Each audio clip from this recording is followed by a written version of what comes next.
Olá, seja bem-vindo a mais uma recapitulação da lição da Escola Sabatina com a equipe Infolição. Juntamente comigo, pastor Pablo, está o pastor Moraes Júnior e o pastor Bruno. E nós, antes de fazermos uma oração, queremos agradecer a sua presença e convidá-lo a se juntar a nós em nosso canal no YouTube da Infolição e também a nos seguir nas nossas redes sociais. Também queremos parabenizar os nossos queridos professores pelo dia especial, que inclusive hoje foi o Dia do Professor aqui no Brasil, tá bom? De forma especial, um abraço aí para minha querida sogra, Maria de Fátima, que foi minha professora da 4ª série. Um abraço. Vamos orar nesse momento. Bondoso Deus, muito obrigado pelas tuas bênçãos, muito obrigado pela oportunidade de estudar a tua palavra. Que nesses momentos estaremos recapitulando a lição, o teu Santo Espírito nos guie. Pedimos em nome de Jesus. Amém. Vamos então iniciar o nosso estudo com a parte de sábado, explanada pelo pastor Elton. Olá, meus amigos, minhas amigas, tudo bem com vocês? Na parte de sábado, a parte introdutória da lição, nós vemos que a lei, ela é o nosso professor. É interessante que o nosso infográfico diz que a lei é um princípio, um preceito ou norma criada para estabelecer, né, as regras que devem ser seguidas. E pode se encontrar em pelo menos 3 tipos de leis na Bíblia. É claro que existem outros tipos de leis na Bíblia, como a lei de saúde, mas o foco aqui neste infográfico são estas 3. A lei moral, a lei cerimonial e as leis nacionais. É interessante que alguns dizem que isso é invenção de adventista, fazer essas divisões na lei. Mas quando nós estudamos a fundo, principalmente o Pentateuco, nós vemos que isso não é invenção de adventista, e se nós formos procurar, existem muitas outras denominações, inclusive algumas calvinistas, de linha calvinista, que acreditam nessa divisão da lei. Existem exemplos bíblicos onde você vê falando assim, guarde a palavra e guarde o testemunho. Nós vemos palavras diferentes para expressar condições diferentes. E nós vemos também a aplicação destas leis e a natureza de cada uma delas. Por exemplo, a lei moral. A lei moral, ela tem um conteúdo ético, um conteúdo moral, um conteúdo universal. A lei cerimonial, ela tem mais a ver com algo futuro, com a fé, a esperança, com a resolução do pecado, tem a ver com sacrifícios, derramamento de sangue, cerimônias que apontam para algo futuro, cerimônias que têm uma tipologia. Quando você vai na lei moral, você não vê nenhum conteúdo tipológico, você não vê nenhum conteúdo mostrando a resolução do pecado, porque, na verdade, a lei moral ela não se preocupa em resolver o pecado. A lei moral ela se preocupa em fazer com que você não peque. Então, há uma diferença ali de natureza, uma diferença de propósito. E as leis nacionais elas são bem específicas para Israel. Mesmo as leis cerimoniais e as leis nacionais não se aplicando hoje em dia para os cristãos de maneira literal, mas os princípios delas, tanto das leis cerimoniais quanto das leis nacionais, podemos aplicar, sim, no nosso dia a dia. E só mais uma coisinha em relação à lei cerimonial. Vocês sabem que toda vez que eu entro aqui eu faço uma certa polêmica, mas existe aí uma ideia muito antiga na Igreja Adventista, e lá para os Estados Unidos e outros lugares, essa ideia já está sendo bem refutada, mas aqui no Brasil ainda existe um receio, porque tem pessoas que, inclusive até em livros antigos da Igreja Adventista, a gente vê isso. A lei moral como sendo a lei boa e a lei cerimonial como sendo a lei ruim. A lei que foi cravada na cruz é a lei cerimonial e tal. E quando a gente vai estudando, a gente vê que a lei cerimonial ela não era ruim. A lei cerimonial ela sempre foi boa. A lei cerimonial é a única lei que fala da cruz. A lei moral não fala da cruz, a lei cerimonial fala da cruz. A lei cerimonial ela é boa, Mas, no contexto cristão, nós temos sim leis cerimoniais, mas novas leis cerimoniais. Nós temos aí o batismo, a Santa Ceia, que são leis cerimoniais. Mas as leis cerimoniais de Israel nós não guardamos mais, porque elas já cumpriram o propósito delas. O tipo encontrou o antítipo. Então, nós não precisamos mais. E então, nós vemos que as leis elas têm esse papel, né? Uma sociedade, em nossa sociedade, a função das leis é regular os comportamentos e ações dos indivíduos, de acordo com os princípios daquela sociedade. Então, nós vemos que a lei ela traz um significado, ela regula e ela mostra o caminho que devemos seguir. Amar e temer a Deus. Como internalizar a lei de Deus? Nós temos 2 tópicos importantes abordados pela Infolição: ensinando a lei e lembrando a lei. Quando nos voltamos para o livro de Deuteronômio, no capítulo 6, o tópico ensinando a lei, mais precisamente no versículo 6, nós temos o profeta Moisés dizendo o seguinte, replicando a palavra de Deus: estas palavras que te ordeno hoje estarão no teu coração. Então, para ensinarmos a lei de Deus, antes, ela precisa estar no nosso coração. Quando nós internalizamos, quando ela faz parte do nosso ser, quando faz parte da nossa vida, do nosso estilo de vida, nós então poderemos ensiná-la com eficácia. Uma coisa é você ensinar algo que você conhece simplesmente. Outra coisa é você ensinar algo que você conhece e que você vive. Então, a palavra de Deus, ela faz essa junção. Primeiro, precisamos viver, essas palavras precisam estar em nosso coração, para que então possamos ensiná-las aos outros. E aí, continuando, além de ensiná-las, nós temos que lembrar. Esse ensinamento ele precisa ser repetido, porque o ser humano ele tende a se esquecer. É até interessante que o mandamento do sábado tem um lembra-te, né? É importante que a gente lembre a cada dia dos ensinamentos do Senhor. Há uma frase que eu acho bem interessante, que diz o seguinte: aqueles que não conseguem lembrar o passado estão condenados a repeti-lo. Concordando ou não com essa frase, mas ela tem uma certa lógica. Precisamos lembrar das nossas origens, precisamos lembrar daquele que nos salvou. O temor a Deus vem do relacionamento com Ele, e essa relação produz experiências duradouras. Esse processo cria em nós temor e amor.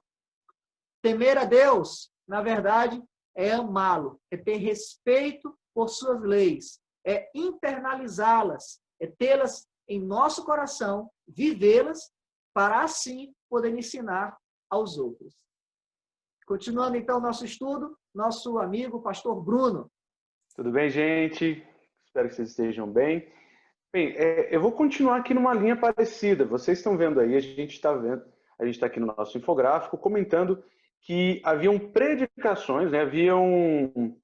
Quase uma profecia, né, que Deus ali apresenta no livro de Deuteronômio, no capítulo 31, mostrando que o povo iria se afastar dos caminhos de Deus. Né? Então a gente vê aqui no verso 16, 18, verso 20, falando que eles iriam se virar para os ídolos. No verso 21b, a gente vai ver falando da malícia e também da rebeldia, aqui no verso 27 e no verso 29 do capítulo 31.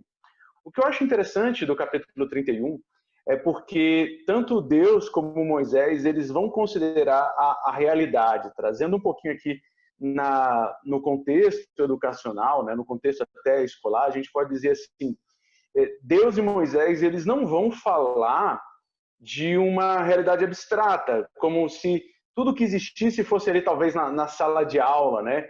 Ou como se tudo que existisse fosse ali um mundo ideal. Deus ele vai considerar a realidade do povo e a resposta que o povo deu ao que ele tinha apresentado. A gente vai ver no capítulo anterior, Deus vai terminar de colocar a aliança, e a aliança para o povo seguir, né, para o povo se comprometer, E dentro do contexto da aliança, a gente vai perceber o quê? A gente vai perceber que Deus, ele apresenta algumas coisas que seriam algumas portas abertas de misericórdia para o povo voltar para ele. Então Deus já sabia que o povo ia se afastar, e Deus, ele inclusive aconselha o que o povo deveria fazer. E nesse contexto, a lei ela é muito importante, porque Deus, ele dá a lei, e ele fala ali no capítulo 31 do livro de Deuteronômio, falando de que a lei ela deveria ser lida por completo, né? Os livros da lei de Moisés deveriam ser lidos por completo dentro do contexto da festa da libertação, que acontecia a cada 7 anos. Então, isso é muito interessante. E outra coisa também muito interessante é que Deus, ele resume essa lei, né? Ali Deus e Moisés, Deus fala para Moisés e Josué resumirem a lei dentro de um cântico, dentro de uma música que está ali no capítulo 32. Então, o que a gente vai ver aqui é Deus, ele lidando com uma realidade concreta, e ele coloca a lei como um marco, como, digamos assim, um local onde depois que eles se afastassem, eles poderiam voltar, eles poderiam retornar para se encontrarem com Deus novamente. Então, a lei ela está ali como uma espécie de testemunha, mas também como uma espécie de ponto de partida, onde eles poderiam recomeçar. Então, muito interessante essa questão que é colocada. E aí agora a gente vai dar continuidade aí com o nosso tema de terça-feira aí com o nosso colega Pablo. Muito bem. Para que sejas bem-sucedido. A educação, ela visa melhorar o ser humano.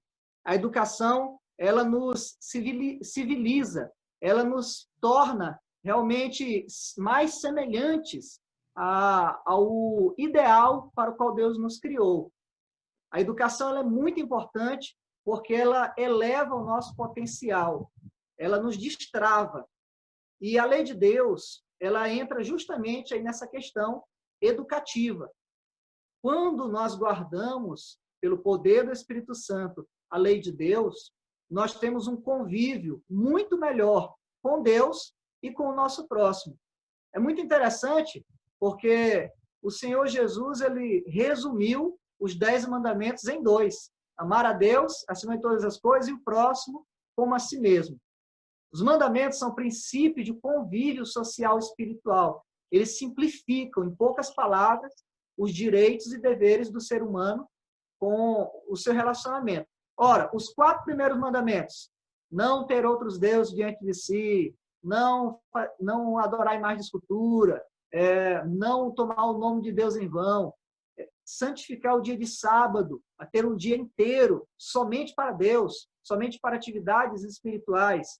Ou seja, os 4 primeiros mandamentos, eles nos educam a ter um relacionamento melhor com Deus, um convívio melhor com Deus, a respeitá-lo na sua essência, no seu poder, na sua autoridade. E os 6 mandamentos seguintes nos ajudam a ter um convívio melhor com o nosso semelhante. Ora, o 5º mandamento já começa com aqueles que foram os primeiros semelhantes nossos, nosso pai e nossa mãe, os que primeiro nos amaram. Então, honra teu pai e tua mãe. E aí vem o respeito à vida, respeito à propriedade, respeito aos relacionamentos. Então, os 6 últimos mandamentos tratam do relacionamento. Os 6 últimos mandamentos tratam do relacionamento com o próximo. E esse processo de educação faz com que o ser humano seja melhor. O mundo seria muito melhor se as pessoas obedecessem à lei de Deus. Lembre-se, no livro de Mateus, nos diz que o amor, por se multiplicar a iniquidade, o amor se esfriaria de quase todos. Essa palavra iniquidade, no grego, é a palavra anomia, ou seja, a ausência do nomos, a ausência da lei. Ou seja, por transgredir a lei de Deus, o amor se esfriaria de quase todos. Por quê? Porque a lei de Deus é amor. Porque a lei de Deus é a expressão do seu caráter. Quando deixamos de ter um relacionamento correto com Deus, nós deixamos de ter um relacionamento correto com o nosso semelhante. Então, tudo que o homem faz só é relevante quando reflete o seu relacionamento com Deus. Sendo assim, a lei é um componente central no comportamento do ser humano. Vamos continuar, então, o nosso estudo com o pastor Moraes Júnior. Ok, muito obrigado, pastor Pablo. A lição de quarta-feira, você que é seguidor do Info aí, sabe que nós temos 3 infográficos, né? Um ressalta, quando você lê a Bíblia, a impressão que dá é que o justo sempre sofre e o injusto sempre prospera.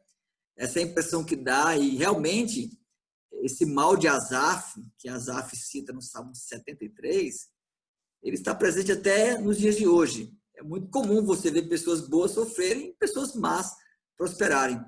Mas quando você olha com mais atenção à Escritura, você percebe que nós temos pessoas que prosperaram, que foram pessoas boas que prosperaram, também tivemos pessoas boas que tiveram suas tribulações. E no infográfico aí você pode perceber que Jó, Abraão e José foram pessoas que se fiéis à palavra de Deus, aos mandamentos, e receberam, assim, como galardão, uma prosperidade durante quase toda a sua vida.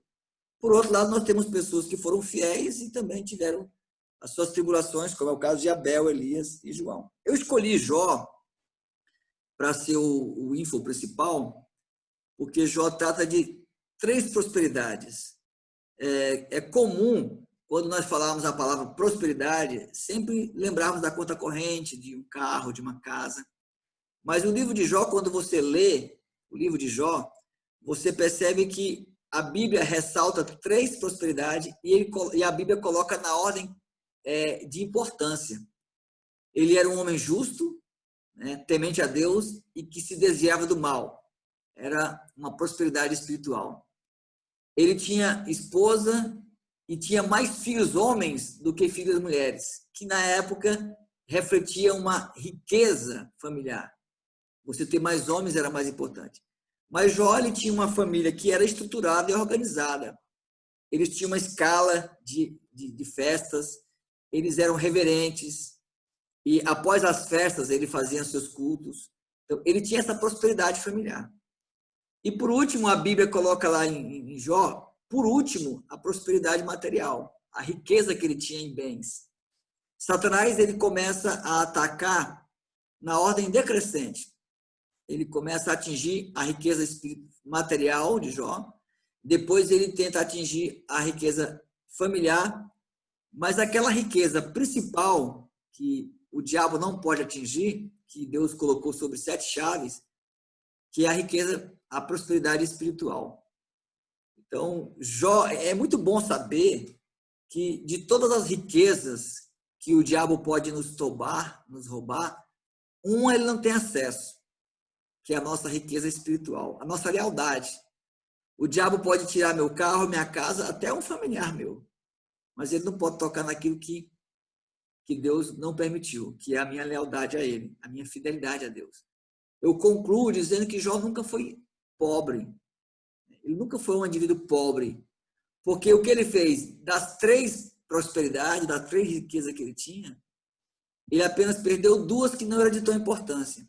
Mas a principal ele se manteve intacta, a prosperidade espiritual. Pastor Moraes. Há sim uma luta entre os guardadores da lei. Aqueles que guardam a lei, eles podem sofrer muitas tribulações, pode até fazer ter percas, mas é bom saber que aqueles que guardam a lei de Deus, que são pautados por ela, jamais serão pobres, porque a lealdade é uma riqueza que ninguém pode lhe roubar, a não ser que você lhe permita. Pastor Pablo, pode dar seu adendo aí. Isso, Moraes. Você falou justamente aí no final. O diabo pode tirar quase tudo de nós, mas a nossa lealdade a Deus, ele não pode tirar, mas ele tenta nos fazer entregá-la a ele. Ele não pode arrancar de nós, mas ele faz de tudo para que nós a entreguemos a ele. E aí o aspecto da comunhão com Deus é muito importante, para que a gente permaneça leal, né, a tudo aquilo que Deus nos ensinou, a tudo aquilo que a palavra de Deus nos ensina, né? A nossa prosperidade, ela não está limitada aqui nessa terra. Podemos ser prósperos e também não está limitada a riquezas materiais, né? Podemos ter vários tipos de prosperidades aqui na terra, mas a maior prosperidade que devemos almejar é a eternidade ao lado de Deus. Eu vejo vez e outra, pastor Pablo, pessoas dizendo, pastor, eu perdi o emprego. Ou então, agora eu vou ter que trabalhar o sábado para poder manter meu emprego. Eu tive que mexer no dízimo, porque as coisas em casa ficaram difíceis. Quando a pessoa chega a esse ponto, aí sim, mesmo que ela consiga o seu emprego, mesmo que ela consiga manter sua família, e ela deixou de ser leal a Deus, aí sim ela pode ser uma pessoa pobre, com dinheiro no banco, e com saúde e com a família dele. A pobreza. Nesse momento eu quero agora passar a vez para o pastor Bruno Flávio aí falar um pouco sobre a parte de quinta-feira. Bem, interessante. A lição de quinta, ela vai colocar o exemplo que nós temos de Jesus. Então, você vai ver aqui, né? É colocado aqui na infolição, Cristo foi o exemplo supremo de obediência a Deus, e tal obediência era evidenciada por respeito, né? A gente tem aqui falando dele como Jesus tratava sua mãe, inclusive, dependência de Deus e submissão. Agora, eu acho interessante a lição, ela traz ali o texto de 1 João, capítulo 2, verso 6, que fala que nós cristãos devemos andar como Cristo andou. E eu acho interessante, até o texto de Hebreus, ele é bem interessante porque ele vai comentar o quê? Vai falar que Cristo se aperfeiçoou por meio da sua vida, da sua obediência e dos seus sofrimentos. E eu acho muito interessante isso porque Cristo é perfeito. Então, se a gente for parar para pensar, o que é que Cristo teria a aprender? A maior revelação de Deus, o que o revelador teria para aprender de revelação? Então, eu acho muito interessante isso, porque se até Cristo pôde ser aperfeiçoado, ainda que esse texto ele tenha que ser entendido dentro de um contexto ali do seu sacerdócio, né? Mas se até Cristo pôde se beneficiar com a obediência, a gente também tem muito mais a ganhar com a obediência. E isso também colocando que a obediência, como Cristo fez mesmo, a nossa obediência à lei de Deus, ela vai ter também um caráter de frisar aquilo que a gente vai aprender. Porque a gente pode até ouvir uma coisa, mas fazer essa coisa é muito diferente. Então, posso dar o exemplo aqui de aprender a andar de bicicleta. Você pode ter visto vídeos, você pode ter visto demonstrações, você pode ter tido uma aula teórica, mas nada vai fazer você aprender a andar de bicicleta, a menos que você ande de bicicleta. E a mesma coisa com a lei. A gente vai ver muitas vezes na própria Bíblia dizendo, né, que quem pratica a lei adquire sabedoria. Então, obedecer à lei de Deus, nem sempre você vai entender o que a lei está falando, nem sempre você vai compreender o que a lei está te pedindo. O Moraes mesmo falou, e quantas vezes como pastores a gente encara pessoas assim que não entendem a lei e que têm muito receio de se entregar realmente à obediência à lei de Deus, porque temem o que vai acontecer com suas famílias, com seus lares, com a sua questão financeira, mas muitas coisas a gente vive numa mentalidade em que a gente primeiro entende para depois a gente fazer. A mentalidade bíblica, ela é uma mentalidade onde você faz para conseguir entender. Então, essa questão do exemplo de Cristo, um exemplo de obediência, é o nosso grande professor, né? Então, se existe o que nós podemos aprender com Cristo, nós estamos aprendendo bem, e fica aí o nosso exemplo para a gente seguir. E aí eu já passo, então, agora para o nosso amigo Elton aí, para a lição de sexta-feira. Antes de eu falar rapidinho da lição de sexta, eu queria só fazer uma correção de algo que eu disse lá no começo, lá na lição de sábado, em que eu falei que existem passagens onde fazem uma distinção, que dá a entender uma distinção entre tipos de lei, e eu não soube citar os termos certos. Então, a passagem está em Deuteronômio 30, verso 10, aonde diz: se deres ouvidos à voz do Senhor teu Deus, guardando os seus mandamentos e os seus estatutos, escritos neste livro da lei. Então, existem alguns teólogos que acreditam que mandamentos e estatutos, né, mitzvah e huká, seriam distinções de tipos de mandamentos ou tipos de lei. Existem alguns que vão dizer que não, mas existem aí alguns teólogos que acreditam que existe essa certa distinção. Então, é só ir para complementar melhor. Mas vamos lá, vamos para a parte de sexta-feira, porque eu gosto de falar. Então, o amor, ele é base da criação e redenção e é o fundamento da educação verdadeira. Isso se evidencia na lei que Deus deu como guia de vida. E como diz o Salmo 19, verso 7, ela é perfeita. E por ela ser perfeita, ela produz restauração da alma, né? Ela restaura a alma, ela traz sabedoria àqueles que são simples, né? Ou sabedoria àqueles que não têm experiência, eu creio que pode ser traduzido até como os novos, né? Os inexperientes. Alegria ao coração e traz claridade aos olhos, ou seja, um discernimento de vista, de visão daquilo que nós devemos fazer. É interessante que quando a gente fala da lei, a gente vê que a lei ela é um reflexo do seu Criador. Então, tudo que a lei faz, ela faz porque Deus faz. Então, Deus é o nosso restaurador, Deus é o doador de sabedoria, Deus é aquele que nos dá alegria e Deus é aquele que nos dá discernimento para fazermos as melhores escolhas. Então, quando a gente vê na Bíblia, por exemplo, lá em Romanos 7, 12, dizendo que a lei ela é santa, o mandamento é bom, justo, e falando todos esses adjetivos da lei, nada mais, esses adjetivos são porque a lei é um reflexo do Criador da lei. Então, a lei ela é boa, ela é pura, ela é justa, ela é santa, porque o nosso Deus ele é tudo isso. Ele é mais. Né? A criatura ela não pode ser melhor do que o Criador. Então, se nós usamos a lei não como meio de salvação, não como meio para poder tentar ganhar algum mérito, mas guardarmos a lei porque somos submissos à vontade de Deus, a lei ela vai ter todo esse papel que diz aí no Salmo 19, no verso 7 e no verso 8. Acho interessante. O Elton até falou isso, a gente tem às vezes uma visão muito negativa da lei, não só da lei cerimonial, mas eu diria que da lei como um todo.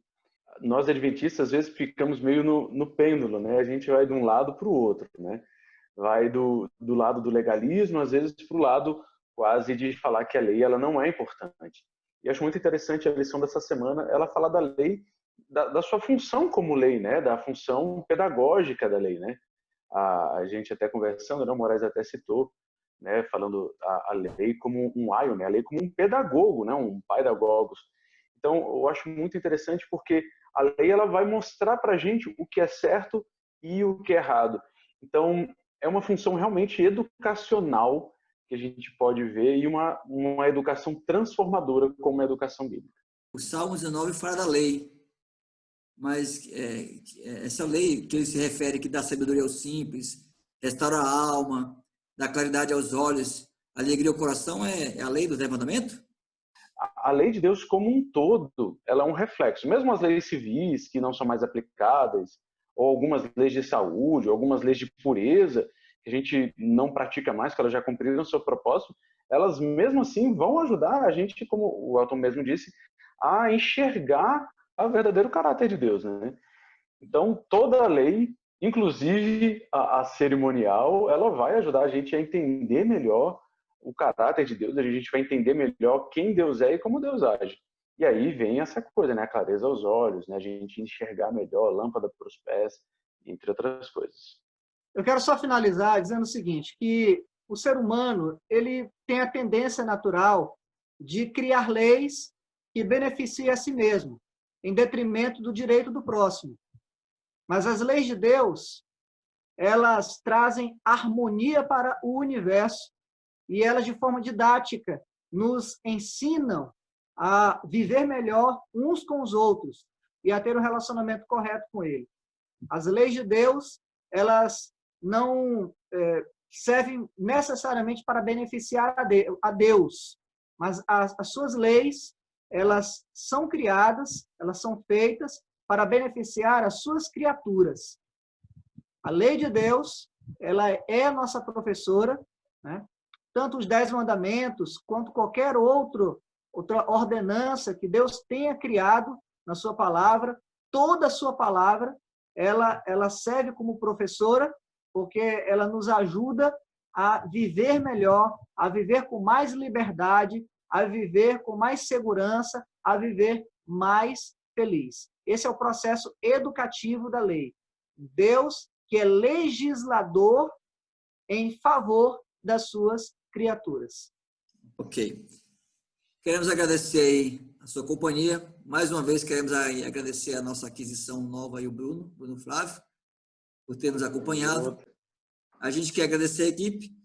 Continue aí nos seguindo, compartilhe, curta e deixe seu comentário aí embaixo, faça suas perguntas e com certeza aí nós iremos fazer o maior esforço para poder responder. Queremos aqui aproveitar a presença do pastor Elton e pedir que ele finalize com uma oração. Poderoso e eterno Deus, gratos somos por tudo que o Senhor tem feito por nós. Agradecemos porque o Senhor, como um bom legislador, nos entregou as leis para que assim pudéssemos entender a tua vontade, entender o teu caráter e também aprendermos a sermos semelhantes a ti.